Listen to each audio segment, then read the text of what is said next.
ಸಮಯದಲ್ಲಿ ನಾವು ದೇವರ ವಾಕ್ಯದಲ್ಲಿ ನಾವು ನೋಡ್ತೇವೆ.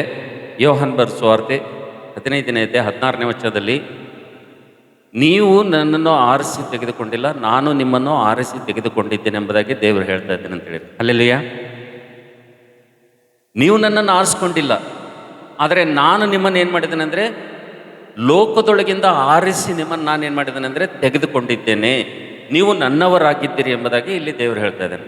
ಹಾಗಾದರೆ ನನ್ನ ಪ್ರೀತಿ ದೇವರ ಮಕ್ಕಳೇ, ಇವತ್ತಿನ ಉಪವಾಸ ಪ್ರಾರ್ಥನೆಗೆ ಸೇರಿ ಬಂದಿರುವಂಥ ಎಲ್ಲ ದೇವಜನರೇ, ಸಹೋದರ ಸಹೋದರಿಯರೇ, ಇವತ್ತು ನಮ್ಮ ವಿಶ್ವಾಸ ಜೀವಿತದಲ್ಲಿ ನಮಗೆ ತುಂಬ ದೇವರು ಹೇಳ್ತಾನೆ, ನಾನು ನಿಮ್ಮನ್ನು ಆರಿಸಿಕೊಂಡಿದ್ದೀನಿ, ಲೋಕದೊಳಗಿಂದ ನಾನು ನಿಮ್ಮನ್ನು ಆರಿಸಿಕೊಂಡಿದ್ದೀನಿ ಎಂಬುದಾಗಿ ದೇವರು ಹೇಳ್ತಾನೆ. ಆದರೆ ಇವತ್ತು ನಮ್ಮ ಜೀವಿತ ನೋಡುವಾಗ, ನಮ್ಮ ಪರಿಸ್ಥಿತಿಗಳು ನೋಡುವಾಗ, ನಮ್ಮ ಸಮಸ್ಯೆಗಳು ನೋಡುವಾಗ ನಮ್ಗೆ ಅನ್ನಿಸ್ತದೆ, ದೇವರು ನಿಜವಾಗಿ ನನ್ನನ್ನು ಆರಿಸ್ಕೊಂಡಿದ್ದೀನಪ್ಪ ಅಂತಂದರೆ, ನಿಜವಾಗಿ ದೇವರು ನನ್ನನ್ನು ಈ ಲೋಕದೊಳಗಿಂದ ಪ್ರತ್ಯೇಕ ಮಾಡಿದನಪ್ಪ ಅಂತಂದರೆ, ನಿಜವಾಗಿ ದೇವರ ಎಣಿಕೆಯಲ್ಲಿ, ದೇವರ ಪ್ರಣಾಳಿಕೆಯಲ್ಲಿ ನಾನು ನನ್ನ ಕುಟುಂಬ ಇತ್ತಪ್ಪ ಅಂತಂದರೆ, ಯಾಕೆ ಈ ಸಮಸ್ಯೆಗಳು, ಯಾಕೆ ನಮ್ಮ ಜೀವಿತದಲ್ಲಿ ಇಂಥ ತೀರ್ಲಾರ್ದಂಥ, ಸಹಿಸಲಾರ್ದಂಥ ಕಷ್ಟಗಳು, ಶ್ರಮೆಗಳು, ನಿಂದೆಗಳು, ಅವಮಾನಗಳು ಅಂಥೇಳಿ ಅನೇಕ ನಮ್ಮ ಜೀವಿತದಲ್ಲಿ ಬರುವಂಥ ಕಷ್ಟಗಳ ಮಧ್ಯದಲ್ಲಿ ನಮಗೇನು ಅನ್ನಿಸ್ತದೆ ಅಂದರೆ, ಒಂದು ಸಲ ನಮಗೆ ಅನುಮಾನ ಬರ್ತದೆ.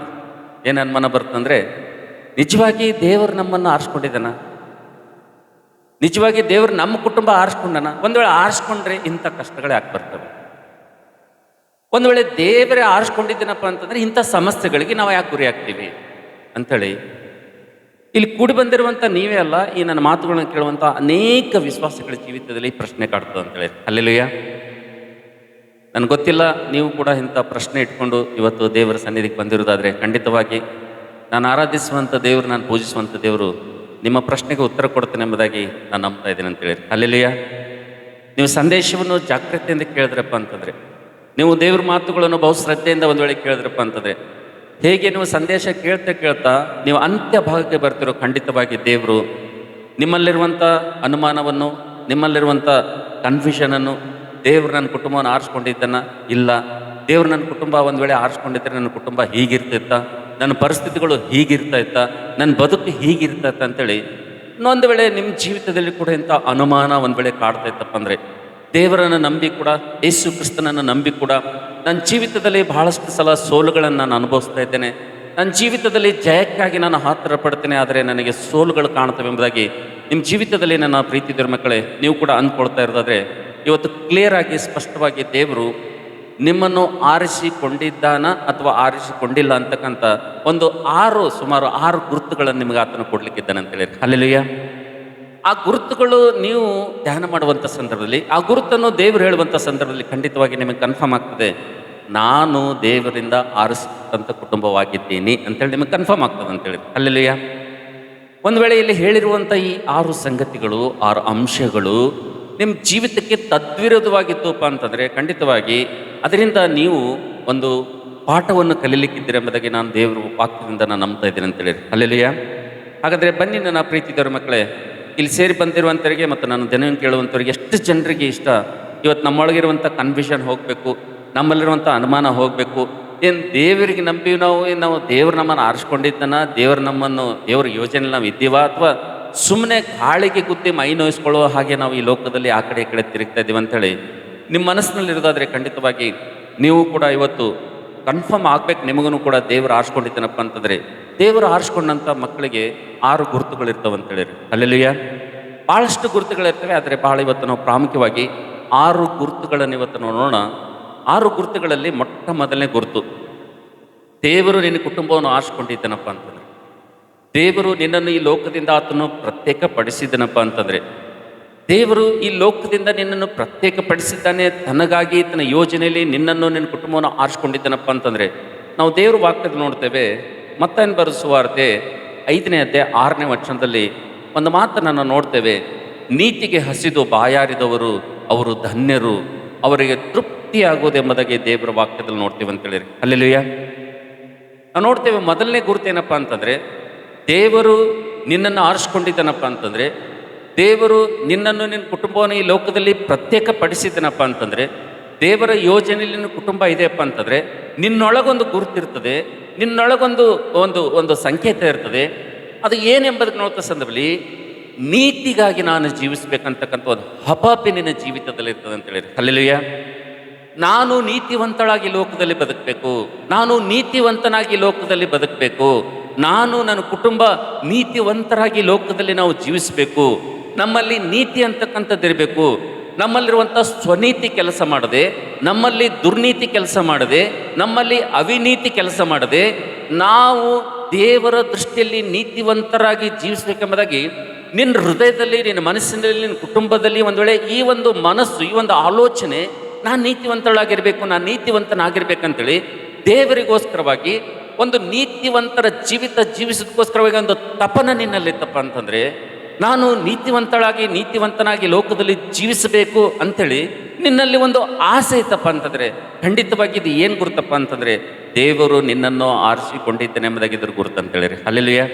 ಅದಕ್ಕೆ ದೇವರ ವಾಕ್ಯದಲ್ಲಿ ನೋಡ್ತೀವಿ, ಮತ್ತಾಯನ ಬರೆದ ಸುವಾರ್ತೆ 5ನೇ ಅಧ್ಯಾಯ 6ನೇ ವಚನದಲ್ಲಿ, ನೀತಿಗೆ ಹಸಿದು ಬಾಯಾರಿದವರು ಧನ್ಯರು. ಅಂದರೆ ನೀತಿಗೆ ಹಸಿದು ಬಾಯಾರಿದವರು ಅಂದರೆ ಯಾರಲ್ಲಿ ಈ ತೃಷ್ಣ ಇರ್ತದೋ, ಜೀವಿತದಲ್ಲಿ ಏನೇ ಬರಲಿ, ಪರಿಸ್ಥಿತಿಗಳು ಏನೇ ಇರಲಿ, ಆದರೆ ನಾನು ಮಾತ್ರ ದೇವರು ನೀತಿವಂತನಾಗಿದ್ದಾನೆ, ನನ್ನನ್ನು ನೀತಿವಂತನಾಗಿ ದೇವರು ಮಾಡಿದ್ದಾನೆ, ನಾನು ದೇವರಿಗೋಸ್ಕರವಾಗಿ ನಾನು ಈ ಲೋಕದಲ್ಲಿ ನೀತಿವಂತಳಾಗಿ ಬದುಕಬೇಕಂತೇಳಿ ಒಂದು ತಪ್ಪನ ಯಾರಲ್ಲಿ ಇರ್ತದೋ ಅದು ಮೊದಲನೇ ಗುರುತು ಅಂತೇಳಿರಿ. ಹಲ್ಲೆಲೂಯಾ. ಒಂದು ವೇಳೆ ಈ ತಪನ, ಈ ಸೆನ್ಸು ಯಾರಲ್ಲಿ ಇರುವುದಿಲ್ಲೋ ಅವರಿಗೆ ದೇವರು ಏನು ಮಾಡಿಲ್ಲ ಅಂದರೆ ಆರಿಸ್ಕೊಂಡಿಲ್ಲ, ದೇವ್ರ ಯೋಜನೆಯಲ್ಲಿ ಇಲ್ಲ ಅಂತೇಳಿ ಇದು ಮೊದಲನೇ ಗುರುತು ಅಂತೇಳಿರಿ. ಹಲ್ಲೆಲೂಯಾ. ಹಲ್ಲೆಲೂಯಾ. ಸೊ ಎರಡನೇ ಗುರುತು ನೋಡ್ರಿ, ದೇವರು ನನ್ನನ್ನು ನಿನ್ನನ್ನು ಆತನು ಆರಿಸಿಕೊಂಡಿದ್ದಾನೆ ಅಂತಕ್ಕಂಥದಕ್ಕೆ ಒಂದು ಎರಡನೇ ಗುರುತು ಏನಪ್ಪ ಅಂತಂದರೆ, ದಯವಿಟ್ಟು ಯಾರಾದರೂ ದಯಮಾಡಿ ಕೀರ್ತನೆ ಪುಸ್ತಕ 19ನೇ ಅಧ್ಯಾಯ ಯಾರಾದರೂ 12ನೇ ವಚನ ಓದ್ತೀರಾ? ಕೀರ್ತನೆ 19ನೇ ಅಧ್ಯಾಯ 12ನೇ ವಚನ ದಯವಿಟ್ಟು ಯಾರಾದರೂ ಬರೋತ್ತೀರಮ್ಮ? ಬೇಗನೆ ಓದ್ರಿ, ಫಾಸ್ಟಾಗಿ ಓದ್ರಿ. ಕೀರ್ತನೆ 19 ಮತ್ತು 12. ತನ್ನ ತಪ್ಪುಗಳನ್ನೆಲ್ಲ ತಿಳಿದುಕೊಳ್ಳುವವನು ಯಾವನು? ಮರೆಯಾದವುಗಳಿಂದ ನನ್ನನ್ನು ನಿರ್ಮಲ ಮಾಡು. ಹಿಂದಿಯಲ್ಲಿ ಓದ್ತಮ್ಮ? ಹಾ ಹಾ मेरे गुप्त पापों से मुझे पवित्र कर. हाँ, अपने भूल चूक को कौन समझ सकता है? हाँ, मेरे गुप्त पापों से मेरे को पवित्र कर. ನಾವು ನೋಡ್ತೇವೆ, ನನ್ನ ಪ್ರೀತಿ ಧರ್ಮಕ್ಕಳೆ ಸಾಕಮ್ಮ. ಎರಡನೇದಾಗಿ ದೇವರು ನನ್ನನ್ನು ನಿನ್ನನ್ನು ಆರಿಸಿಕೊಂಡಿದ್ದಾನಂತಂದ್ರೆ ಗುರುತೇನಪ್ಪ ಅಂತಂದರೆ, ಸಹೋದರನೇ ಸಹೋದರಿ, ದೇವ್ರು ನಿನ್ನನ್ನು ನಿನ್ನ ಕುಟುಂಬವನ್ನು ಆರಿಸಿಕೊಂಡಿದ್ದಾನೆ ಅಂತಕ್ಕಂಥ ಒಂದು ಗುರುತೇನಪ್ಪ ಅಂತಂದರೆ, ನಿನ್ನ ಜೀವಿತದಲ್ಲಿ ಸಣ್ಣ ಸಣ್ಣ ತಪ್ಪುಗಳನ್ನು ಮಾಡಿದ್ರೂ ಕೂಡ ನಿನಗೆ ತುಂಬ ಹಿಂಸೆ ಆಗ್ತದೆ ಅಂತೇಳಿರಿ. ಹಲ್ಲೆಲೂಯಾ. ನಿನ್ನ ಜೀವಿತದಲ್ಲಿ ಒಂದು ಸಣ್ಣ ತಪ್ಪಾದ್ರೂ ಕೂಡ, ನಿನ್ನ ಜೀವಿತದಲ್ಲಿ ಸಣ್ಣ ಒಂದು ಯಾವುದೋ ತಿಳಿಯದೆ ಒಂದು ತಪ್ಪು ಮಾಡಿದ್ರೂ ಕೂಡ ನಿನ್ನ ಮನಸ್ಸಾಕ್ಷಿ ಅಂತಕ್ಕಂಥದ್ದು ನಿನಗೆ ಚುಚ್ತದದು, ನಿನಗೆ ಎಚ್ಚರಿಸ್ತದದು. ಏನು ಎಚ್ಚರಿಸ್ತದಪ್ಪ ಅಂತಂದರೆ, ನೀನೊಂದು ಚಿಕ್ಕ ತಪ್ಪು ಮಾಡಿದ್ರೂ ಕೂಡ ಆ ಚಿಕ್ಕ ತಪ್ಪು, ಆ ಸಣ್ಣ ತಪ್ಪು ನಿನಗೆ ಬೆಟ್ಟದಂತೆ ನಿನಗೆ ತುಂಬ ಹಿಂಸೆ ಕೊಡ್ತದದು. ಇದರ ಅರ್ಥ ಏನಪ್ಪ ಅಂತಂದರೆ, ದೇವರು ನಿನ್ನನ್ನು ಏನು ಮಾಡಿದೆ ಅಂದರೆ ಆರಿಸ್ಕೊಂಡಿದ್ದೇನೆ ಅಂತೇಳಿ.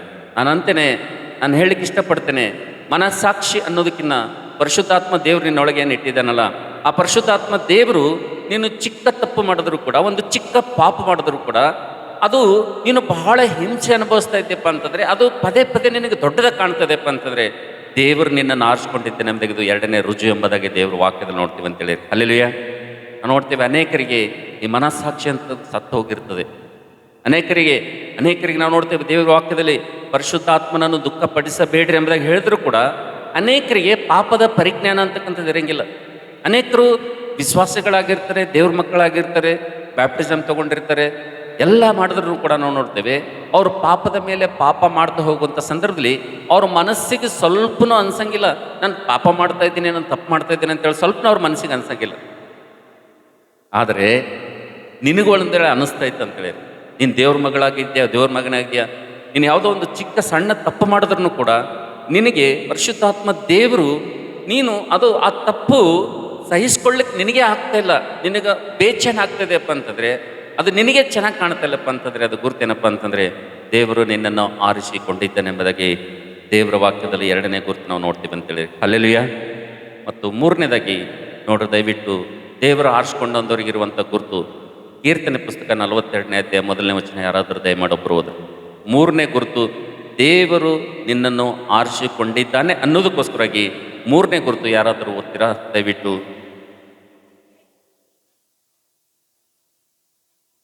ಹಾ, ಓದಮ್ಮ. ಹಾ ಹಾ ಹಾ ಕನ್ನಡದಾಗ ಗೊತ್ತಮ್ಮ. ದೇವರೇ ಬಾಯಾರಿದ ಜಿಂಕೆಯು ನೀರಿನ ತೊರೆಗಳನ್ನು ಹೇಗೋ ಹಾಗೆ ನನ್ನ ಮನವು ನಿನ್ನನ್ನು ಬಯಸುತ್ತದೆ. ನನ್ನ ಮನಸ್ಸು ದೇವರಿಗಾಗಿ, ಚೈತನ್ಯ ಸ್ವರೂಪನಾದಂಥ ದೇವರಿಗಾಗಿ ಹಾರೈಸುತ್ತದೆ. ನಾನು ಯಾವಾಗ ಹೋಗಿ ದೇವರ ಸನ್ನಿಧಿಲಿ ಸೇರುವೆನೋ ಸಾಕಮ್ಮ. ನಾವು ನೋಡ್ತೇವೆ, ಮೂರನೇದು ದೇವರು ನಿನ್ನನ್ನು ಆರಿಸಿಕೊಂಡಿದ್ದಾನೆ. ದೇವರ ಯೋಜನೆಯಲ್ಲಿ ನೀನು ನಿನ್ನ ಕುಟುಂಬ ಇದೆ ಅನ್ನೋದಕ್ಕೆ ಮೂರನೇ ಗುರುತೇನೆಂಬುದಕ್ಕೆ ನೋಡುವಂಥ ಸಂದರ್ಭದಲ್ಲಿ ನಾವು ದೇವ್ರ ವಾಕ್ಯದಲ್ಲಿ ಕೀರ್ತನೆ 42ನೇ ಅಧ್ಯಾಯ 1ನೇ ವಚನದಲ್ಲಿ ನೋಡ್ತೀವಿ. ಕೋರಾ ಕುಮಾರಿ ಮಾತನ್ನು ಹೇಳ್ತಾ ಇದ್ದಾರೆ ಅಂತ ಹೇಳಿರಿ. ಹಲ್ಲೆಲೂಯಾ. ಯಾರು ಹೇಳತ್ತಾರೆ ಈ ಮಾತು? ಕೋರಾ ಕುಮಾರಿ ಮಾತು ಹೇಳ್ತಾ ಇದ್ದಾರೆ.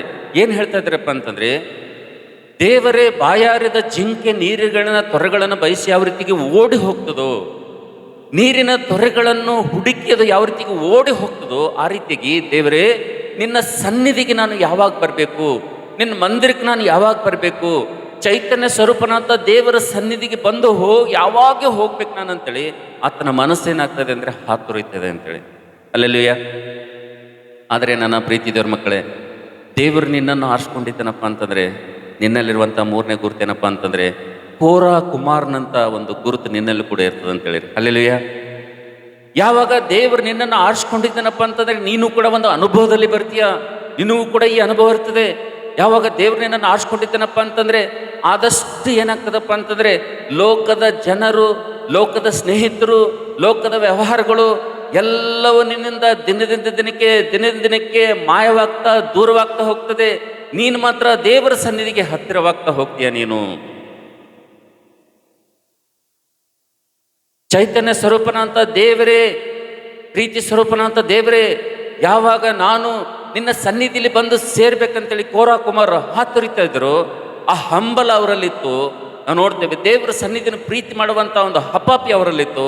ಅದೇ ರೀತಿಗೆ ನನ್ನ ಪ್ರೀತಿದವ್ರ ಮಕ್ಕಳೇ, ಯಾರನ್ನು ದೇವರ ಆರಿಸ್ಕೊಂಡಿರ್ತಾನಲ್ರಿ, ಯಾರನ್ನು ದೇವರು ಕರೆದಿರ್ತಾನಲ್ಲ, ಯಾರು ದೇವರ ಚಿತ್ತ, ದೇವರ ಯೋಜನೆಯಲ್ಲಿ ಇರ್ತಾರಲ್ಲ, ಅವ್ರ ಜೀವಿತದಲ್ಲಿ ನಾವು ನೋಡ್ತೇವೆ ಅವರಿಗೆ ಲೋಕದ ಸ್ನೇಹಿತರು, ಲೋಕದ ಬಂಧುಗಳು ಬಹಳಷ್ಟು ಏನಾಗ್ತಾರೆ ಅಂತ ದೂರ ಹೋಗ್ತಾ ಇರ್ತಾರೆ ಅಂತೇಳಿ.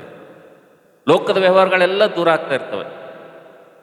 ಕೇವಲ ದೇವರಿಗೆ ಮಾತ್ರ ಅವ್ರು ಏನಾಗ್ತಾರಪ್ಪ ಅಂತಂದರೆ ಸಮೀಪವಾಗ್ತಾ ಹೋಗ್ತಾರೆ ಅಂತೇಳಿ. ಹಲ್ಲೆಲೂಯಾ. ಒಂದು ವೇಳೆ ನನ್ನ ಪ್ರೀತಿದವ್ರ ಮಕ್ಕಳೇ, ಇನ್ನೂ ಕೂಡ ಲೋಕದ ಸ್ನೇಹಿತರು, ಲೋಕದ ಜೊತೆ ಇನ್ನೂ ಕೂಡ ಹೆಚ್ಚಾಗಿ ಇನ್ನೊಂದು ವೇಳೆ ಸಮಯ ಕಳೀತಾ ಇತ್ತಪ್ಪ ಅಂತಂದರೆ, ನೀನು ದೇವರ ಸನ್ನಿಧಿಗೆ ನಿನಗೆ ಆಸಕ್ತಿ ಇಲ್ಲಪ್ಪ ಅಂತಂದರೆ, ದೇವ್ರ ಮಂದಿರ ಬಗ್ಗೆ ನಿನಗೆ ಆಸಕ್ತಿ ಇಲ್ಲಪ್ಪ ಅಂತಂದರೆ, ದೇವರ ಸನ್ನಿಧಾನದ ಬಗ್ಗೆ ನಿನಗೆ ಆಸಕ್ತಿ ಇಲ್ಲಪ್ಪ ಅಂತಂದರೆ, ಹೆಚ್ಚು ಲೋಕದ ಜನರ ಜೊತೆ ನೀನು ಕೂಡಬೇಕು, ಲೋಕದವ್ರ ಜೊತೆ ಹೆಚ್ಚು ಸಮಯ ಕಳಿಬೇಕಂತೇಳಿ ನಿನ್ನ ಜೀವಿತದಲ್ಲಿ ಒಂದು ವೇಳೆ ಈ ಒಂದು ಮನಸ್ಸಿತ್ತಪ್ಪ ಅಂತಂದರೆ ದೇವ್ರು ನಿನ್ನನ್ನು ಆರಿಸ್ಕೊಂಡಿದ್ದಿಲ್ಲ. ಆದರೆ ಆರಿಸ್ಕೊಂಡಿದ್ದ ನಿನಗೆ ಅನ್ನೋದು ಗುರುತೇನಪ್ಪ ಅಂತಂದರೆ ನೀನೇನಾಗ್ತಿದ್ದೆಪ್ಪ ಅಂತಂದರೆ ಕೋರಾ ಕುಮಾರ ಅನುಭವದಲ್ಲಿ ನೀನು ಕೂಡ ಬರ್ತೀಯ ಅಂತೇಳಿ. ಹಲ್ಲೆಲೂಯಾ. ಕೋರಾ ಕುಮಾರ ಅನುಭವ ಏನಪ್ಪ ಅಂತಂದರೆ ಬಾಯಾರದ ಜಿಂಕೆ ನೀರಿನ ತೊರೆಗಳನ್ನು ಬಯಸಿ ಯಾವ ರೀತಿಗೆ ಓಡಿ ಹೋಗ್ತದೋ ಆ ರೀತಿಗೆ ಮೊದಲು ದೇವರ ಸನ್ನಿಧಿ, ದೇವರು, ದೇವಜನರ ಸಹವಾಸ, ಸಂಘ ಸಹವಾಸಕ್ಕಾಗಿ ನೀನು ಕೂಡ ನಿನ್ನ ಮನಸ್ಸು ಏನಾಗ್ತದಪ್ಪ ಅಂತಂದರೆ ಒಂದು 5 ನಿಮಿಷ ಲೇಟ್ ಆದರೂ ಕೂಡ ನಿನಗೆ ಒಳಗೆ ಚುಸ್ತಾ ಇರ್ತದೆ. ಒಂದು 10 ನಿಮಿಷ ಲೇಟ್ ಆಯ್ತಪ್ಪ ಅಂತಂದರೆ ದೇವ್ರ ಸನ್ನಿಧಿಗೆ ಬರುವಾಗ ನಿನಗೆ ತುಂಬ ಹಿಂಸೆ ಆಗ್ತದೆ. ಅಯ್ಯೋ ಲೇಟ್ ಆಯಿತು, ಏನು ಪ್ರಾರಂಭದ ಪ್ರಾರ್ಥನೆ ಮುಗಿತು, ಏನು ಹಾಡುಗಳು ಮುಗಿದು, ಏನು ಆರಾಧನೆ ವರ್ತಮಾನ ಪ್ರಾರಂಭ ಆಗಿದ್ದು, ಏನು ಆರಾಧನೆ ವರ್ತಮಾನ ಮುಗಿದಿದ್ದು, ಏನಾಯಿತು ಯಾವಾಗ ನಾನು ಹೋಗ್ಬೇಕಂತೇಳಿ ತಡ ಆದರೂ ಕೂಡ ನಿನ್ನಲ್ಲಿ ಒಂದು ಹಂಬಲ ಅಂತಕ್ಕಂಥದ್ದು ಇರ್ತದೆ. ಇದು ನಿನಗೆ ಅನಿಸ್ತಾ ಇತ್ತಪ್ಪ ಅಂತಂದರೆ, ಈ ಸೆನ್ಸ್ ನಿನ್ನೊಳಗಿತ್ತಪ್ಪ ಅಂದರೆ ಖಂಡಿತವಾಗಿ ಒಂದು ಗುರುತೇನಪ್ಪ ಅಂತಂದರೆ ದೇವರು ನಿನ್ನನ್ನು ಆರಿಸ್ಕೊಂಡಿದ್ದೇನೆ ಎಂಬುದಾಗಿ ತಿಳ್ಕೊಬೇಕಂತೇಳಿ. ಹಲ್ಲೆಲೂಯಾ. ಈ ಆಸೆ, ಈ ಮನಸ್ಸು ನಿನ್ನಲ್ಲಿ ಕೂಡ ಇತ್ತಪ್ಪ ಅಂತಂದರೆ ದೇವ್ರು ನಿನ್ನನ್ನು ಏನು ಮಾಡಿದಾನೆ ಅಂದರೆ ಆರಿಸಿಕೊಂಡಿದ್ದೇನೆ ಎಂಬುದಾಗಿ ನೀನು ಕೂಡ ತಿಳ್ಕೊಳ್ಬೇಕಂತೇಳಿ. ಹಲ್ಲೆಲೂಯಾ. ಮತ್ತು 4ನೇದಾಗಿ ನೋಡೋಣ, ದಯವಿಟ್ಟು ಯಾರಾದರೂ ನೋಡ್ರಿ. 4ನೇದಾಗಿ ನಾವು ನೋಡ್ತೇವೆ, ದೇವರು ನಮ್ಮನ್ನು ಒಂದು ವೇಳೆ ಆರಿಸ್ಕೊಂಡಿದ್ದೀನಪ್ಪ ಅಂತಂದರೆ, ದೇವರು ನಮ್ಮನ್ನು ಈ ಲೋಕದಿಂದ ಪ್ರತ್ಯೇಕಪಡಿಸ್ಕೊಂಡಿದ್ದೀನಪ್ಪ ಅಂತಂದರೆ ನಾವು ನೋಡ್ತೇವೆ ನನ್ನ ಪ್ರೀತಿ ದೊಡ್ಡ ಮಕ್ಕಳೇ, ನಾಲ್ಕನೇದಾಗಿ ನಾವು ನೋಡ್ತೇವೆ ಒಂದಾದ ನಂತರ ಒಂದು ಒಂದಾದ ನಂತರ ಒಂದು ನಮ್ಮ ಜೀವಿತದಲ್ಲಿ ಪರೀಕ್ಷೆಗಳು ಬರ್ತಾವ ಅಂತೇಳಿರಿ. ಅಲ್ಲೆಲ್ಲಿಗೆ ಏನು ಬರ್ತಾವ್ರಿ? ಯಾರು ದೇವರ ಯೋಜನೆಯಲ್ಲಿ ಇರ್ತಾರಲ್ರಿ, ಯಾರು ದೇವರ ಪ್ರಣಾಳಿಕೆಯಲ್ಲಿ ಇರ್ತಾರಲ್ಲ, ಯಾರು ದೇವರು ಆರಿಸ್ಕೊಂಡಿರ್ತಾರಲ್ಲ, ಯಾವ ಕುಟುಂಬವನ್ನು ದೇವರು ಪ್ರತ್ಯೇಕಪಡಿಸಿರ್ತಾನಲ್ಲ ತನ್ನ ರಾಜ್ಯಕ್ಕೋಸ್ಕರವಾಗಿ, ಅವ್ರ ಜೀವಿತದಲ್ಲಿ ಆರಾಮದಾಯಕ ಅಂತಕ್ಕಂಥದ್ದು, ಸುಖದಾಯ ಅಂತಕ್ಕಂಥದ್ದು ಅವ್ರ ಜೀವಿತದಲ್ಲಿ ಇರಂಗಿಲ್ಲ. ನೆನಪಿಟ್ಕೊಡ್ರಿ. ಪದೇ ಪದೇ ಅವ್ರ ಜೀವಿತದಲ್ಲಿ ಏನು ಬರ್ತದಪ್ಪ ಅಂತಂದ್ರೆ, ದೇವರು ಆರಿಸ್ಕೊಂಡಂಥ ಕುಟುಂಬದಲ್ಲಿ, ದೇವರು ಆರಿಸ್ಕೊಂಡಂಥ ಜನರ ಬದುಕಿನಲ್ಲಿ ಒಂದು ನಾಲ್ಕನೇದಾಗಿ ಅವ್ರಿಗೆ ಒಂದು ಗುರುತೇನಪ್ಪ ಅಂದರೆ, ದೇವರವ್ರಿಗೆ ಆರಿಸ್ಕೊಂಡಿದ್ದಾನಪ್ಪ ಅಂತಂದರೆ ನಾವು ನೋಡ್ತೇವೆ ಅವ್ರ ಜೀವಿತದಲ್ಲಿ ಅನೇಕ ಒಂದು ಸಮಸ್ಯೆಗಳು, ಅನೇಕ ಪರೀಕ್ಷೆಗಳು ಅವ್ರ ಜೀವಿತದಲ್ಲಿ ದೇವರೇ ಅನುಮತಿಸ್ತಾನೆ ಅಂತೇಳಿರಿ. ಅಲ್ಲೆಲ್ಲಿಯ ಅನೇಕ ಶ್ರಮೆಗಳು ಬರ್ತಾವ, ಅನೇಕ ನಿಂದೆಗಳು ಬರ್ತಾವ, ಅನೇಕ ಅವಮಾನಗಳು ಬರ್ತಾವ, ಅನೇಕ ಸೋಲುಗಳು ಅನೇಕ ಬರ್ತಾವ. ಯಾರ ಜೀವಿತದಲ್ಲಿ ಬರ್ತಾವಪ್ಪ ಅಂದರೆ, ಯಾರ ಕುಟುಂಬ ದೇವರ ಯೋಜನೆಯಲ್ಲಿ ಇರ್ತದೋ, ಯಾರನ್ನು ದೇವರ ಲೋಕದಗಳಿಂದ ತನಗೋಸ್ಕರವಾಗಿ ಪ್ರತ್ಯೇಕಪಡಿಸ್ಕೊಂಡಿರ್ತಾನೋ ಅವ್ರ ಜೀವಿತದಲ್ಲಿ ಇವೆಲ್ಲ ಪದೇ ಪದೇ ಕಷ್ಟಗಳು, ಶ್ರಮೆಗಳು, ಪರೀಕ್ಷೆಗಳು ಬರ್ತಾವ ಅಂತೇಳಿರಿ. ಅಲ್ಲೆಲ್ಲೂಯ್ಯ. ನಮ್ಗೆ ಅನಿಸ್ತದ, ದೇವರೇ ನಿಮ್ಮನ್ನು ನಂಬಿದ್ದೀವಲ್ಲಪ್ಪ, ದೇವರೇ ನಿಮ್ಮನ್ನು ವಿಶ್ವಾಸ ಮಾಡಿದ್ದೀವಲ್ಲಪ್ಪ, ದೇವರೇ ನಿಮ್ಮನ್ನು ನಂಬಿದ್ರೆ ನಮ್ಗೆ ಆಶೀರ್ವಾದ ಬರ್ತದೆ ಅಂತೇಳಿ ನಾವು ತಿಳ್ಕೊಂಡಿದ್ದೀವಲ್ಲಪ್ಪ ದೇವರೇ. ಆದರೆ ಇದು ಏನಪ್ಪ ನಮ್ಮ ಜೀವಿತದಲ್ಲಿ ಪದೇ ಪದೇ ಸೋಲು, ಪದೇ ಪದೇ ಅವಮಾನ, ಪದೇ ಪದೇ ನಮ್ಮ ಜೀವಿತದಲ್ಲಿ ಕಷ್ಟದ ಮೇಲೆ ಕಷ್ಟ, ಇದನ್ನು ನೀನು ಮಾಡುವಂಥ ಪರೀಕ್ಷೆನಾ ಅಂಥೇಳಿ ನಮ್ಗೆ ಅನೇಕ ಸಲ ನಮಗೆ ಈ ಸೆನ್ಸ್ ಬರ್ತದೆ, ನಮ್ಗೆ ಅನೇಕ ಸಲ ಈ ಆಲೋಚನೆ ಬರ್ತದೆ ನನ್ನ ಪ್ರೀತಿ ದೇವ್ರ ಮಕ್ಕಳೇ. ಆದರೆ ದೇವರು ಆರಿಸ್ಕೊಂಡಂಥ ಮಕ್ಕಳು ಒಂದು ತಿಳ್ಕೊಳ್ಬೇಕು, ಖಚಿತವಾಗಿ ನಿನಗೆ ದೇವರು ಆರಿಸ್ಕೊಂಡಿದ್ದೇನಪ್ಪ ಅಂತಂದರೆ, ನಿನ್ನ ಜೀವಿತದಲ್ಲಿ ಇವೆಲ್ಲ ಬರ್ತವೆಪ್ಪ ಅಂತಂದರೆ, ಪದೇ ಪದೇ ಸೋಲಿಗೆ ನಿನ್ನ ಗುರಿ ಆಗ್ತಾ ಇದೆಯಪ್ಪ ಅಂದರೆ, ಪದೇ ಪದೇ ಅವಮಾನಕ್ಕೆ ಗುರಿ ಆಗ್ತಾ ಇದೆಯಪ್ಪ ಅಂತಂದರೆ, ಪದೇ ಪದೇ ನಿನ್ನ ಕುಟುಂಬದಲ್ಲಿ ನೀನು ಸಮಸ್ಯೆ ಸುಳಿಗೆಯಲ್ಲಿ ಸಿಕ್ಕಾಕೊಳ್ತಾ ಇದೆಯಪ್ಪ ಅಂತಂದರೆ, ನಾವು ನೋಡ್ತೇವೆ ನನ್ನ ಪ್ರೀತಿ ದೇವರ ಮಕ್ಕಳೇ, ದೇವರು ನಿನ್ನ ಜೀವಿತದಲ್ಲಿ ಆತನು ಪರೀಕ್ಷಿಸ್ತಾ ಇದ್ದಾನೆ ಎಂಬುದಾಗಿ ತಿಳ್ಕೊಳ್ಬೇಕೆಂಬುದಾಗಿ ದೇವರು ವಾಕ್ಯದಲ್ಲಿ ನೋಡ್ತೇವೆ ಅಂತೇಳಿ. ಅಲ್ಲೆಲ್ಲಿಯ ನಾವು ನೋಡ್ತೇವೆ ದೇವರು ಆರಿಸ್ಕೊಂಡಂಥ ಮಕ್ಕಳು ಏನು ಮಾಡ್ತಾರೆ ಅಂದರೆ, ಜೀವಿತದಲ್ಲಿ ಏನೇ ಬರಲಿ, ಶ್ರಮೆಗಳು ಬರಲಿ, ಸಂಕಟಗಳು ಬರಲಿ, ಕಷ್ಟಗಳು ಬರಲಿ, ಇವೆಲ್ಲವುಗಳನ್ನು ತುಳಿದು ಅವ್ರು ಮುಂದೆ ಹೋಗ್ತಾರೆ ಎಂಬುದಾಗಿ ದೇವರು ವಾಕ್ಯದಲ್ಲಿ ನೋಡ್ತೀವಿ ಅಂತೇಳಿ. ಅಲ್ಲೆಲ್ಲಿಯ ಯಾಕೆ ಇವೆಲ್ಲ ಅನುಮತಿ ಮಾಡ್ತಾನೆ ರೀ ದೇವರು? ದೇವರಿಗೇನು ಕಷ್ಟ ಕೊಟ್ಟೆ ನಮಗೆ ಪರೀಕ್ಷೆ ಮಾಡಬೇಕಾ? ಬೇರೆ ಮಾರ್ಗ ಯಾವುದು ದೇವ್ರ ಹತ್ರ ಇಲ್ವಾ ಎಂಬುದಾಗಿ ನಮ್ಗೆ ಅನಿಸ್ತದೆ ಒಂದೊಂದ್ಸಲ. ಆದರೆ ನನ್ನ ಪ್ರೀತಿ ದೇವ್ರ ಮಕ್ಕಳೇ, ನಾನು ದೇವರ ಒಂದು ಆತ್ಮಭರಿತನಾಗಿ ನಿಮಗೊಂದು ಮಾತು ಹೇಳಲಿಕ್ಕೆ ನಾನು ಇಷ್ಟಪಡ್ತೇನೆ.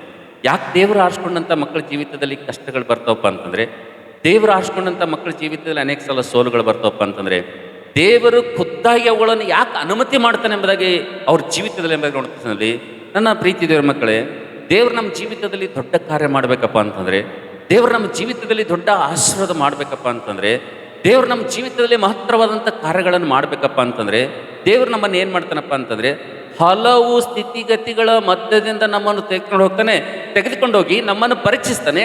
ಈ ಸಹೋದರಿ ಎಲ್ಲಿ ನಿಂದಿರ್ತಾಳೆ, ಈ ಸಹೋದರನು ಎಲ್ಲಿ ನಿಂದಿರ್ತಾನೆ, ಈ ಸಹೋದರಿ ಎಲ್ಲಿ ಬಿದ್ದು ಹೋಗ್ತಾಳೆ, ಈ ಸಹೋದರನು ಎಲ್ಲಿ ಬಿದ್ದು ಹೋಗ್ತಾನೆ ಅಂತೇಳಿ ದೇವರು ಕನ್ಫರ್ಮ್ ಮಾಡ್ಕೊತಾನೆ ಅಂತೇಳಿ. ಅಲ್ಲೆಲ್ಲಿಗೆ ಏನು ಮಾಡ್ತಾನೆ ರೀ ದೇವರು ಕನ್ಫರ್ಮ್ ಮಾಡ್ತಾನೆ. ಯಾಕಂದರೆ ದೇವರು ಏನು ಮಾಡ್ತಾನಪ್ಪ ಅಂತಂದರೆ, ನಮ್ಮ ಪ್ರತಿಯೊಂದು ಯಾವ ಸ್ಥಳದಲ್ಲಿ ನಾವು ನಿಂತು ಹೋಗ್ತೀವಿ, ಎಷ್ಟು ಧೈರ್ಯಶಾಲಿಗಳಾಗಿರ್ತೀವಿ, ಯಾವ ಸ್ಥಳದಲ್ಲಿ ತಕ್ಷಣ ನಾವು ಬಿದ್ದು ಹೋಗ್ತೀವಿ, ಎಲ್ಲಿ ನಮಗೆ ಸಹಿಸ್ಕೊಳ್ಳೋಕ್ಕಾಗಿಲ್ಲ ಅಂತೇಳಿ ದೇವರು ಕೆಲವೊಂದು ಪರಿಸ್ಥಿತಿಗಳನ್ನು, ಕೆಲವೊಂದು ಸಂದರ್ಭಗಳನ್ನು ನಮ್ಮ ಜೀವಿತದಲ್ಲಿ ಅನುಮತಿಸಿ ನಮ್ಮನ್ನು ಪರೀಕ್ಷೆ ಮಾಡ್ತಾನೆ. ಯಾಕಪ್ಪ ಅಂತಂದರೆ, ನಾವು ನೋಡ್ತೇವೆ ನನ್ನ ಪ್ರೀತಿ ದೇವರ ಮಕ್ಕಳೇ, ದೇವರು ನಮ್ಮನ್ನು ಬಹಳವಾಗಿ ದೊಡ್ಡದಾಗಿ ಆತನು ಆಶೀರ್ವಾದ ಮಾಡಬೇಕಪ್ಪ ಅಂತಂದರೆ, ಈ ಪರೀಕ್ಷೆಗಳನ್ನು ನಾವು ಏನು ಮಾಡ್ಬೇಕಂದ್ರೆ ದಾಟಿಕೊಂಡೇ ಹೋಗ್ಬೇಕಂತೇಳಿ. ಅಲ್ಲೆಲ್ಲಿಯ ನಾವು ನೋಡ್ತೇವೆ ನಮ್ಮ ಮೂಲ ಪಿತೃಗಳಾದಂಥ ಇಸ್ರೇಲರಿಗೆ ಹಾಲು ಜೇನು ಹರಿಯುವಂಥ ದೇಶ ವಾಗ್ದಾನ ಮಾಡಿದ್ದ ದೇವರು ಎಂಥ ಆಶೀರ್ವಾದ ಅವರಿಗೆ ವಾಗ್ದಾನ ಮಾಡಿದಪ್ಪ ಅಂತಂದರೆ, ನೀವು ಬಿತ್ತದೇ ಇರುವಂಥ ಹೊಲಗಳನ್ನು ನೀವು ತೆಗೆದುಕೊಳ್ತೀರಿ, ನೀವು ತೋಡದಿರುವಂಥ ಬಾವಿಗಳ ನೀರನ್ನು ನೀವು ಕುಡಿತೀರಿ, ನೀವು ಕಟ್ಟದೇ ಇರುವಂಥ ಮನೆಗಳಲ್ಲಿ ಹೋಗಿ ನೀವು ಮನೆಗಳಲ್ಲಿ ವಾಸ ಮಾಡ್ತೀರಿ, ನೀವು ಏನು ಮಾಡೋದೇ ಬೇಕಾಗಿಲ್ಲ. ಆ ವಾಗ್ದಾನ ಭೂಮಿಯಲ್ಲಿ ಹಂತ ನಿಮಗೆಲ್ಲ ಪೂರ್ತಿ ರೆಡಿ ಮಾಡಿ ನಿಮಗೇನು ಮಾಡ್ತಂದ್ರೆ ಆ ಭೂಮಿಯಲ್ಲಿ ನಿಮಗೆ ಕಾಲಿಡಿಸ್ತಾನೆ ಎಂಬುದಾಗಿ ದೇವರು ವಾಗ್ದಾನ ಕೊಟ್ಟಿರ್ತಾನೆ ಇಸ್ರಾಯೇಲರಿಗೆ. ಹೌದಲ್ರಿ? ಬಿತ್ತದೇ ಇರುವಂಥ ಹೊಲ ನಿಮಗೆ ಕೊಡ್ತೀನಿ, ನೀವು ಹೋಗಿ ಏನಿಲ್ಲ ಬರೀ ರಾಶಿ ಮಾಡ್ಕೊಳ್ಬೇಕಷ್ಟೇ. ಅಲ್ಲಿ ನೀವು ತೋಡದಿರುವಂಥ ಬಾವಿಗಳನ್ನು ನಾನು ನಿಮಗೆ ಕೊಡ್ತೀನಿ, ನೀವು ಹೋಗಿ ನೀರಿಗೋಸ್ಕರವಾಗಿ ಕಷ್ಟಪಡಬೇಕಾಗಿಲ್ಲ. ಅಲ್ಲಿ ನಿಮಗಾಗಿ ಬಾವಿಗಳು, ಅಲ್ಲಿ ಸೆಲೆಗಳು ಸಿದ್ಧವಾಗಿರ್ತವೆ. ನೀವು ಹೋಗಲ್ಲ ಮನೆ ಕಟ್ಟಬೇಕಾಗಿಲ್ಲ, ನೀವು ಕಟ್ಟದಿರುವಂಥ ಮನೆಗಳನ್ನು ನಿಮ್ಗೆ ಕೊಡ್ತೀನಿ ಅಂತೇಳಿ ದೇವರು ಇಸ್ರಾಯೇಲ್ ಪ್ರಜೆಗಳಿಗೆ ದೊಡ್ಡ ಒಂದು ವಾಗ್ದಾನದ ಭೂಮಿಯನ್ನು, ಆಶೀರ್ವಾದದ ದೇಶವನ್ನು, ಹಾಲು ಜೇನು ಹರಿಯುವಂಥ ದೇಶವನ್ನು ವಾಗ್ದಾನವಾಗಿ ಇಸ್ರಾಯೇಲರಿಗೆ ಕೊಟ್ಟು ನಾವು ನೋಡ್ತೇವೆ. ಅವರಿಗೆ ಮಾರ್ಗದಲ್ಲಿ ತೆಗೆದುಕೊಂಡು ಹೋಗುವಂಥ ಸಂದರ್ಭದಲ್ಲಿ ನಾವು ನೋಡ್ತೇವೆ ಅವ್ರ ಜೀವಿತದ ಅನೇಕ ಪರೀಕ್ಷೆಗಳು ಬಂದು ಎಂಬುದಾಗಿ ನೋಡ್ತೇವೆ ಅಂತೇಳಿ. ಅಲ್ಲೆಲುಯ್ಯ. ಮೊಟ್ಟ ಮೊದಲನೇದಾಗಿ ಕೆಂಪು ಸಮುದ್ರ ಅವರಿಗೆ ಮಾರ್ಗದಲ್ಲಿ ಅಡ್ಡ ಬಂತು. ಅಲ್ಲೆಲುಯ್ಯ. ನಾವು ನೋಡ್ತೇವೆ ಕೆಂಪು ಸಮುದ್ರ ಭಾರಿ ಮುಂದೆ ಹೋಗ್ಬೇಕಪ್ಪ ಅಂತಂದರೆ ನಾವು ನೋಡ್ತೇವೆ ನನ್ನ ಪ್ರೀತಿ ದೇವ್ರ ಮಕ್ಕಳೇ, ಯೆಹೋಶುವನ ನಾಯಕತ್ವದಲ್ಲಿ ಇನ್ನೇನು ಇಸ್ರಾಯೇಲರಲ್ಲೂ ಬಹಳ ಕಷ್ಟಪಟ್ಟಿವಿ, ಸಮಸ್ಯೆಗಳು ಸುಳಿಯಲ್ಲಿ ಬಿದ್ದಿದ್ವಿ, ಕೆಲವೊಂದು ಸಲ ನಮಗೆ ನೀರು ಸಿಗಲಿಲ್ಲ, ಅರಣ್ಯದಲ್ಲಿ ಎಷ್ಟೋ ಪ್ರಯಾಸ ಪಟ್ಟಿವಿ. ಆದರೆ ಈಗಾದರೂ ವಾಗ್ದಾನ ಭೂಮಿ ನಮಗೆ ಸಮೀಪ ಇದೆ, ಕಾಲಿಡಬೇಕು ಅಂತೇಳಿ ಹೋಗುವಂಥ ಸಂದರ್ಭದಲ್ಲಿ ಯೆಹೋಶುವನ ನಾಯಕತ್ವದಲ್ಲಿ ನಾವು ನೋಡ್ತೇವೆ ನನ್ನ ಪ್ರೀತಿ ದೇವ್ರ ಮಕ್ಕಳೇ, ಅಲ್ಲಿ ಯೋರ್ದನ್ ಹೊಳೆ ಅಂತಕ್ಕಂಥದ್ದು, ಯೋರ್ದನ್ ನದಿ ಅಂತಕ್ಕಂಥದ್ದು ಅಲ್ಲಿ ಅವರಿಗೆ ಅಡ್ಡ ಬಂತೆಂಬುದಾಗಿ ನೋಡ್ತೀವಿ ಅಂತೇಳಿ. ಅಲ್ಲೆಲುಯ್ಯ. ಯಾಕ್ರಿ ಇವೆಲ್ಲ ಬರಬೇಕು? ಕೆಂಪು ಸಮುದ್ರ ಯಾಕೆ ಅದ್ರ ಬರಬೇಕು? ಫರೋನ ಸೈನ್ಯ ಯಾಕೆ ಅವ್ರಿಗೆ ಬೆನ್ನತ್ತಬೇಕು? ವಾಗ್ದಾನ ಭೂಮಿಯಲ್ಲಿ ಕಾಲಿಡೋದಕ್ಕಿಂತ ಮುಂಚೆ ನಾವು ನೋಡ್ತೇವೆ ಯೋರ್ದನ್ ಒಂದು ನದಿ ಯಾಕೆ ಬರ್ಬೇಕ್ರಿ ಇಲ್ಲಿ ಆಟ? ಯಾಕೆ ಬರಬೇಕು? ದೇವರು ನನ್ನ ಮಕ್ಕಳು ಅವರನ್ನು ಪರಿಪೂರ್ಣರಂಗ ಮಾಡಬೇಕು, ಸಂಪೂರ್ಣರನ್ನು ಮಾಡಬೇಕು, ಅವ್ರ ಬಲಶಾಲಿಗಳಾಗಬೇಕಂತೇಳಿ ಮಾರ್ಗದಲ್ಲಿ ಬರುವಾಗ ಅನೇಕ ಯುದ್ಧಗಳು ಅವ್ರ ಮೇಲೆ ವೈರಿಗಳು ಬರುವಂತೆ ಮಾಡ್ತಾನೆ ಅಂತೇಳಿ. ಅಲ್ಲೆಲುಯ್ಯ. ಏನು ಮಾಡ್ತಾನೆ ರೀ? ಅವ್ರು ಇಸ್ರೇಲರು ಮಾರ್ಗದಲ್ಲಿ ಬರುವಂಥ ಸಲ ಅನೇಕರವರಿಗೆ ವಿರೋಧವಾಗಿ ಬರ್ತಾರೆ, ಅನೇಕ ಯುದ್ಧಗಳನ್ನು ದೇವರು ಅವ್ರಿಗೆ ಕಲಿಸ್ತಾನೆ ಅಂತೇಳಿರಿ. ಅಲ್ಲೆಲುಯ್ಯ. ನನ್ನ ಪ್ರೀತಿ ದೇವ್ರ ಮಕ್ಕಳೇ, ಈ ಮಾತುಗಳನ್ನು ಕೇಳುವಂಥ ನೀವು ಯಾರೇ ಆಗಿರಿ, ನಿಮ್ಮ ಜೀವಿತದಲ್ಲಿ ಇಂಥ ಪರಿಸ್ಥಿತಿಯಿಂದ ನೀವು ಕೂಡ ಹಾದು ಹೋಗ್ತಾ ಇದ್ದೀರಪ್ಪ ಅಂತಂದರೆ ಭಯಪಡಬೇಡ್ರಿ. ದೇವರು ನಿಮ್ಮನ್ನು ಆರಿಸ್ಕೊಂಡಿದ್ದಾನೆ, ದೇವರು ನಿಮ್ಮನ್ನು ಪ್ರತ್ಯೇಕಪಡಿಸ್ಕೊಂಡಿದ್ದಾನೆ ಎಂಬುದಕ್ಕೆ ಒಂದು ಗುರುತೇನಪ್ಪ ಅಂತಂದರೆ ಪದೇ ಪದೇ ನಿಮ್ಮ ಜೀವಿತದಲ್ಲಿ ಕಷ್ಟ ನಷ್ಟಗಳಿಗೆ ನೀವು ಗುರಿಯಾಗ್ತಿದ್ದೀರಪ್ಪ ಅಂತಂದರೆ ದೇವರು ನನ್ನನ್ನು ಪರೀಕ್ಷಿಸ್ತಾ ಇದ್ದಾನೆ, ದೇವರು ನನ್ನ ವಿಶ್ವಾಸವನ್ನು ಪರೀಕ್ಷಿಸ್ತಾ ಇದ್ದಾನೆ ಅಂತೇಳಿ ತಿಳ್ಕೊಂಡು ನಂಬಿಗಸ್ತಳಾಗಿ ಈ ಲೋಕದ ಯಾತ್ರೆಯಲ್ಲಿ ಏನೇ ಬಂದರೂ ಕೂಡ ಇವುಗಳನ್ನು ಯೇಸುವಿನ ನಾಮದಲ್ಲಿ ಹೆಜ್ಜೆ ಇಟ್ಟು ನೀನು ಮುಂದೆ ಹೋಗೋದಾದರೆ ಖಂಡಿತವಾಗಿ ದೇವರು ನಿನಗೋಸ್ಕರವಾಗಿ ಒಂದು ದೊಡ್ಡ ಆಶೀರ್ವಾದನ ಆತನ ಇಡ್ತೇನೆ ಅಂತೇಳಿ. ಅಲ್ಲೆಲುಯ್ಯ. ಅಲ್ಲೆಲುಯ್ಯ.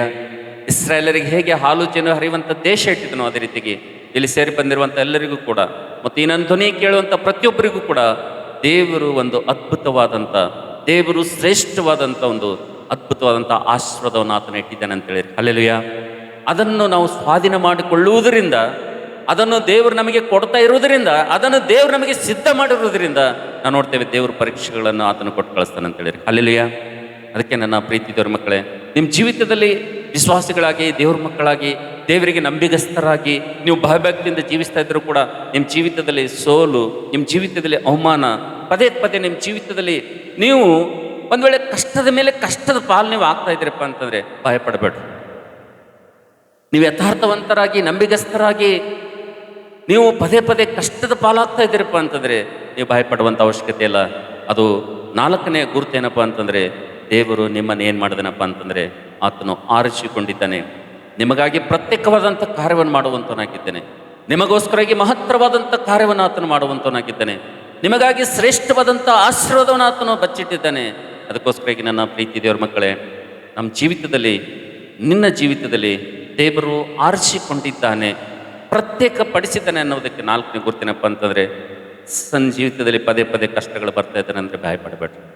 ಯಾರ ಜೀವಿತದಲ್ಲಾದರೂ ದೇವರಿಗೆ ನಂಬದ ಮೇಲೆ, ಯೇಸುವನ್ನು ನಂಬದ ಮೇಲೆ ಕಷ್ಟದ ಮೇಲೆ ಕಷ್ಟ ಬರ್ತಾ ಇದ್ದವಪ್ಪ ಅಂತಂದರೆ ಸಂತೋಷಪಡ್ರಿ, ಆನಂದ ಪಡ್ರಿ.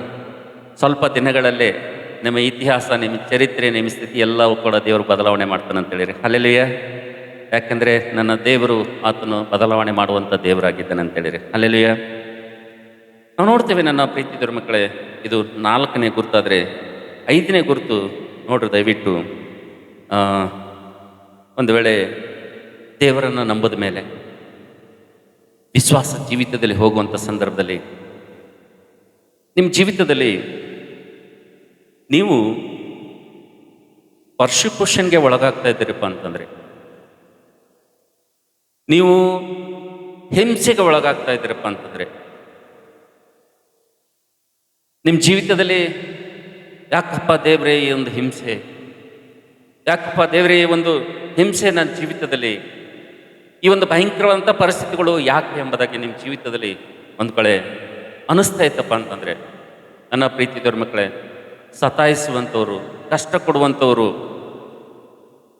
ನಿಮಗೆ ಶೋಧಿಸುವಂಥವ್ರು ಹೊರಗಡೆಯಿಂದ ಇಲ್ಲ, ಆದರೆ ಮನೆಯಲ್ಲೇ ನೀವು ಸ್ಟ್ರಗಲ್ ಆಗ್ತಾ ಇದ್ದೀರಪ್ಪ ಅಂತಂದರೆ, ಕುಟುಂಬದವರಿಂದಲೇ ಪದೇ ಪದೇ ನೀವು ಕೆಲವೊಂದು ಮಾತುಗಳು ನೀವು ಅನಿಸ್ಕೊಳ್ತಾ ಇದ್ದೀರಪ್ಪ ಅಂತಂದರೆ, ನಮ್ಮ ಕುಟುಂಬಸ್ಥರಿಂದಲೇ ಅನೇಕ ಮಾತುಗಳು ನಾವು ಕೇಳ್ತಾ ಇದ್ದೀವಪ್ಪ ಅಂತಂದರೆ, ನನ್ನ ಪ್ರೀತಿ ದೇವ್ರ ಮಕ್ಕಳೇ, ಪದೇ ಪದೇ ಹಿಂಸೆಗೆ ನೀವು ಕೂಡ ಗುರಿ ಆಗ್ತಾ ಇದ್ದೀರಪ್ಪ ಅಂತಂದರೆ ಅದರ ಒಂದು ಗುರುತೇನಪ್ಪ ಅಂತಂದರೆ, ದೇವರು ನಿನ್ನನ್ನು ಆ ಕುಟುಂಬದಲ್ಲಿ ಪ್ರತ್ಯೇಕಪಡಿಸಿಕೊಂಡಿದ್ದಾನೆ, ದೇವರು ನಿನ್ನನ್ನು ಆರಿಸಿಕೊಂಡಿದ್ದೇನೆ ಎಂಬುದಾಗಿ ದೇವ್ರ ವಾಕ್ಯದಲ್ಲಿ ನೋಡ್ತೀವಿ ಅಂತೇಳಿ. Hallelujah, hallelujah.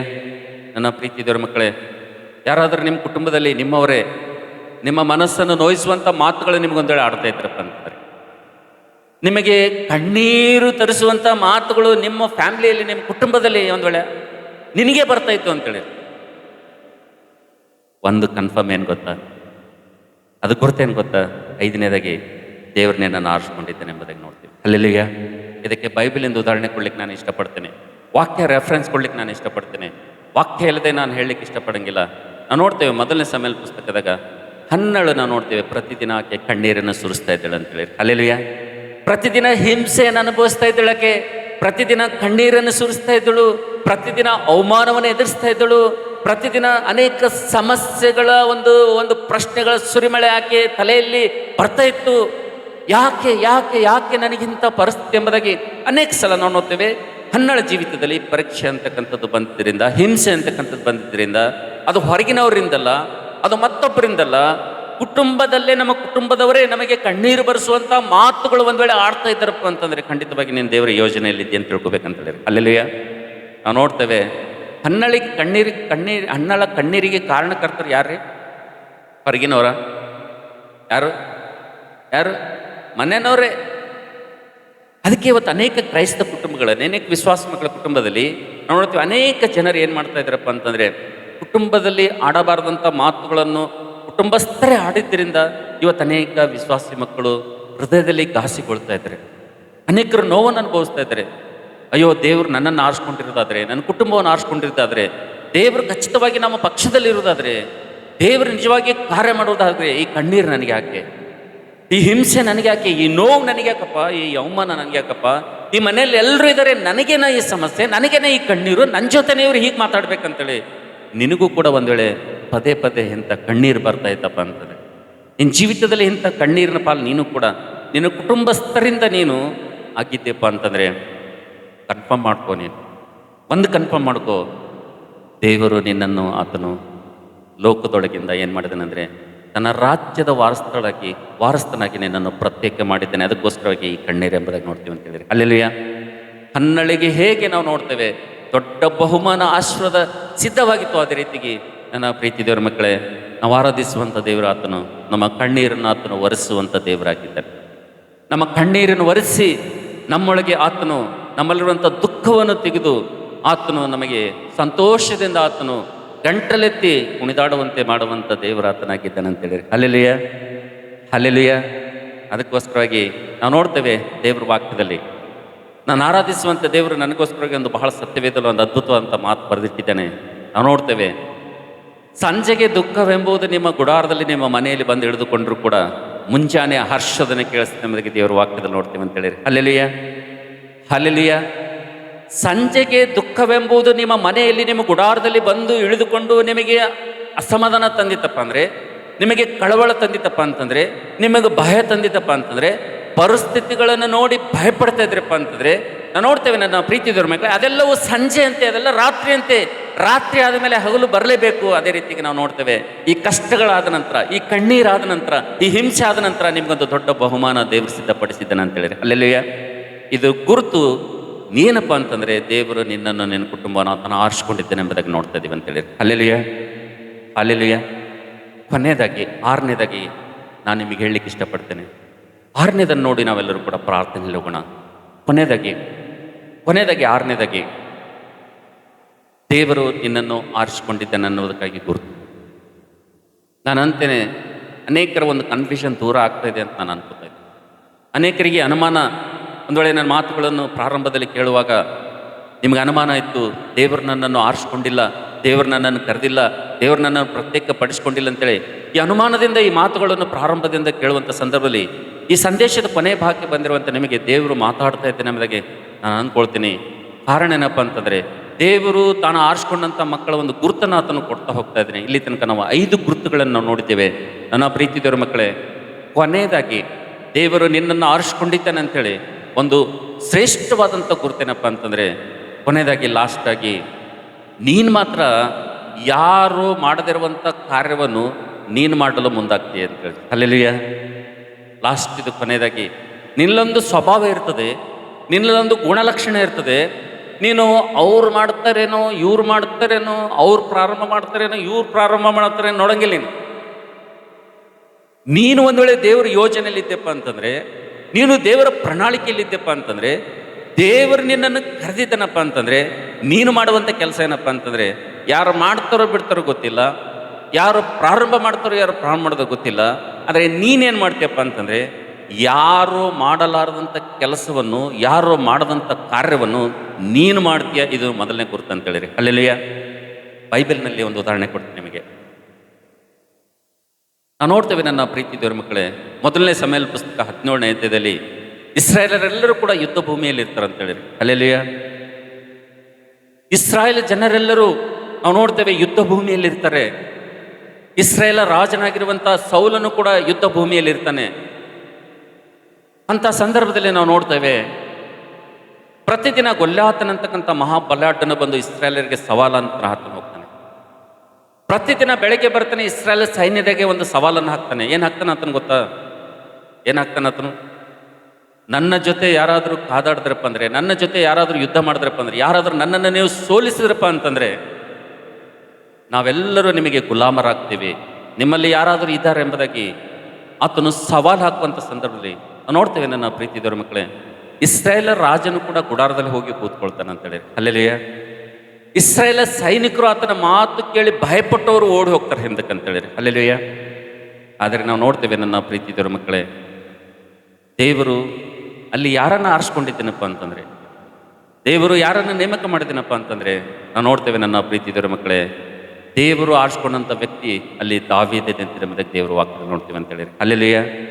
ನಾವು ನೋಡ್ತೇವೆ ನನ್ನ ಪ್ರೀತಿ ದೇವರ ಮಕ್ಕಳೇ, ಸುಮಾರು 6 ಲಕ್ಷ ಜನ ಸೈನಿಕರೆಲ್ಲ ಇದ್ದರು ಇಸ್ರಾಯೇಲರು. ಅದರ ಹೊರತಾಗಿ ಇಲ್ಲಿ ರಾಜನಿದ್ದನು. ಆದರೆ ಯಾರೂ ಕೂಡ ನಾವು ನೋಡ್ತೇವೆ ಆ ಯುದ್ಧ ಭೂಮಿಯಲ್ಲಿ ಏನು ಮಾಡಲಿಕ್ಕೆ ಸಾಧ್ಯ ಆಗಲಿಲ್ಲ. ಇವತ್ತು ಸಭೆಯಲ್ಲಿ ಕೂಡ ನಾವು ನೋಡ್ತೇವೆ ಅನೇಕ 50, 100, 1000, 2000, 10,000 ಲಕ್ಷಗಟ್ಟಲೆ ಜನರು ಸಭೆಯಲ್ಲಿ ಇರ್ತಾರೆ. ಎಲ್ಲರೂ ಎಲ್ಲ ಕಾರ್ಯಗಳನ್ನು, ಮಹತ್ತರವಾದಂಥ ಕಾರ್ಯಗಳನ್ನು ಮಾಡಲಿಕ್ಕೆ ಮನಸ್ಸು ಬರಂಗಿಲ್ಲ ಎಲ್ಲರಿಗೂ. ಆದರೆ ಕೆಲವೊಂದು ಚರ್ಚ್ಗಳಲ್ಲಿ, ಕೆಲವೊಂದು ಸಭೆಗಳಲ್ಲಿ, ಕೆಲವೊಂದು ಕುಟುಂಬಗಳಲ್ಲಿ, ಕೆಲವೊಂದು ಮನೆಯಲ್ಲಿ, ಕೆಲವೊಂದು ಸಮಾಜದಲ್ಲಿ ಯಾರು ಮಾಡದಿರುವಂಥ ಕಾರ್ಯ ಕೆಲವೊಬ್ಬರು ಮಾಡ್ತಾರಂತ. ಹಲ್ಲೆಲೂಯಾ. ಆದರೆ ದೇವರಿವತ್ತು ನಿನ್ನನ್ನು ನನ್ನನ್ನು ಆರಿಸ್ಕೊಂಡಿದ್ದೇನೆ ಎಂಬುದಾಗಿ ಕೊನೆಯದಾಗಿ 6ನೇದಾಗಿ ನೋಡುವಂಥ ಒಂದು ಗುರುತೇನಪ್ಪ ಅಂತಂದರೆ, ದೇವರು ನಿನ್ನನ್ನು ಆರಿಸ್ಕೊಂಡಿದ್ದೇನಪ್ಪ ಅಂತಂದರೆ, ನೀನೇನು ಮಾಡ್ತೀಯಪ್ಪ ಅಂತಂದರೆ, ಯಾರು ಮಾಡಲಾರದಂಥ ಕೆಲಸ ನೀನು ಮಾತ್ರ ಮಾಡ್ತೀಯ ಅಂತೇಳಿ. ಹಲ್ಲೆಲೂಯಾ. ಯಾರು ಮಾಡದಿರುವಂಥ ಕೆಲಸವನ್ನು ನೀನು ಮಾತ್ರ ಮಾಡ್ತೀಯ. ನೀನು ಒಂದು ವೇಳೆ ಆ ಕೆಲಸ ಮಾಡಿದೆಪ್ಪ ಅಂತಂದರೆ, ನಿನ್ನ ಕೆಲಸ ಮತ್ತೊಬ್ಬರು ಮಾಡುವ ಹಾಗೆ ಇಲ್ಲ ಅಂತೇಳಿ. ಅಂಥ ಕೆಲಸ ನಿನ್ನಿಂದ ದೇವರು ಮಾಡಿಸ್ತಾನೆ ಅಂತೇಳಿ. ಹಲ್ಲೆಲೂಯಾ. ಒಂದು ವೇಳೆ ಅವರಿಂದ ಪ್ರಾರಂಭ ಆಗ್ತದೇನೋ, ಇವರಿಂದ ಪ್ರಾರಂಭ ಆಗ್ತದೇನೋ, ಅವ್ರು ಮಾಡ್ತಾರೇನೋ, ಇವ್ರು ಮಾಡ್ತಾರೇನೋ, ಅವ್ರು ಮಾಡಿದ್ಮೇಲೆ ನಾ ಸ್ವಲ್ಪ ಮಾಡಬೇಕು, ಅವ್ರು ಪ್ರಾರಂಭ ಮಾಡಿದ್ಮೇಲೆ ನಾ ಸ್ವಲ್ಪ ಅವ್ರ ಜೊತೆ ಹೋಗ್ಬೇಕಂತೇಳಿ ಹಿಂಗೆ ಯಾರು ಆಲೋಚನೆ ಮಾಡ್ತಾರಲ್ರಿ, ಅವ್ರ ದೇವ್ರ ಯೋಜನೆಯಲ್ಲಿ ಇರಲ್ಲ ಅಂತೇಳಿ. ಹಲ್ಲೆಲೂಯಾ. ಅವ್ರ ದೇವ್ರ ಚಿತ್ತದಲ್ಲಿ ಇರಂಗಿಲ್ಲ. ಅವರು ದೇವ್ರ ಪ್ರಣಾಳಿಕೆಯಲ್ಲಿ ಇರುವುದಿಲ್ಲ. ಅವರು ದೇವ್ರ ಪ್ರಣಾಳಿಕೆಯಲ್ಲಿ ದೇವ್ರು ಆರಿಸ್ಕೊಂಡಂಥ ದೇವ್ರ ಚಿತ್ತದಲ್ಲಿ ಯಾರು ಇರ್ತಾರಪ್ಪ ಅಂತಂದರೆ, ಅವ್ರಿಗೆ ಇವ್ರಿಗೆ ಯಾರಿಗೆ ನೋಡಂಗಿಲ್ಲ. ಅವರು ಯಾರನ್ನು ನೋಡಂಗಿಲ್ಲ. ಅವ್ರಿಗೆ ಒಂದೇ ದೇವರ ಮೇಲೆ ಅಚಲವಾದಂಥ ವಿಶ್ವಾಸ, ನಂಬಿಕೆ ಇದ್ರಿಂದ ಅವ್ರು ಏನು ಮಾಡ್ತಾರಪ್ಪ ಅಂತಂದರೆ ಆ ಕೆಲಸ ಕೈ ಹಾಕ್ಬಿಡ್ತಾರೆ. ಅವ್ರು ಮಾಡಿಬಿಡ್ತಾರೆ. ಅವ್ರು ನಷ್ಟನೇ ಆಗಲಿ ಕಷ್ಟನೇ ಆಗಲಿ ಏನೇ ಆಗಲಿ ಅದು ಕೆಲಸ ಏನು ಮಾಡ್ತಾರೆ,